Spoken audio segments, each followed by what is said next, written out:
Nagbigay ang source ng PTV ng mga bagong CCTV footage na nagpapakita ng mga bagong persons of interest sa pagkamatay ng flight attendant na si Cristina Dacera. Ayon sa mga nag-iimbestiga, sila ang mga nasa isang kwarto na posibleng na makakadagdag ng impormasyon sa totoong nangyari kay Dacera. May ulat si Patrick De Jesus.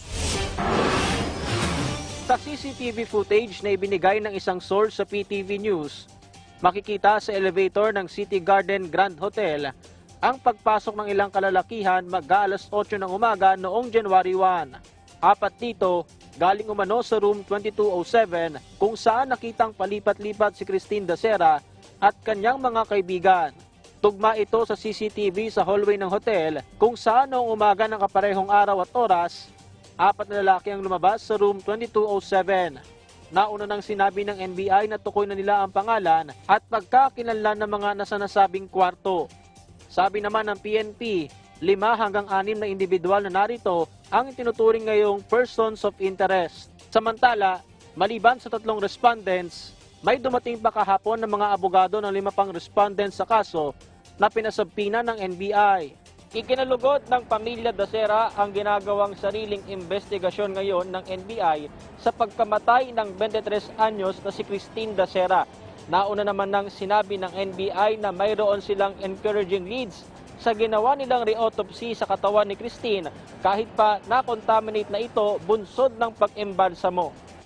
The family welcomes this and this will help us in our search for truth and justice for Cristina Dacera.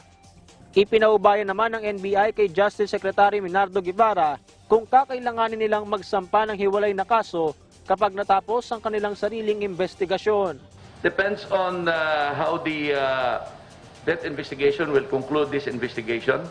We will submit our report to the Secretary of Justice and we leave it to the Secretary of Justice.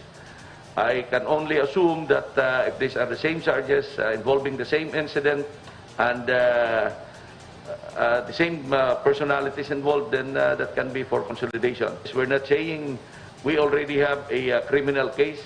We have yet to conclude this investigation. Bukas lang itinakdang araw para sa preliminary investigation ng kaso ni Dacera sa Makati City Prosecutor's Office kung saan inaasahang darating ang magkabilang panig. Patrick De Jesus para sa Bayan.